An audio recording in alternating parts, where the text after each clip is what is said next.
Haar familie was vas aan die slaap toe Tandi, 'n skuilnaam, medikasie geneem het om kraam te induseer. Sy het geboorte gegee en toegereed gemaak om van die baba ontslae te raak.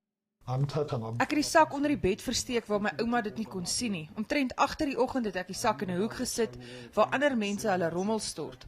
Ek het maar gehoop hy huil nie. Anders gaan mense weet ek het my baba weggegooi en sou hulle die polisie laat weet.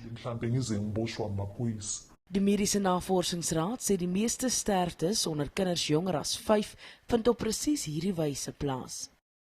More than 60% of the abandoned newborns that eventually died because of abandonment were found in public spaces. So that would be an open veld, a dustbin, a walkway, places like that.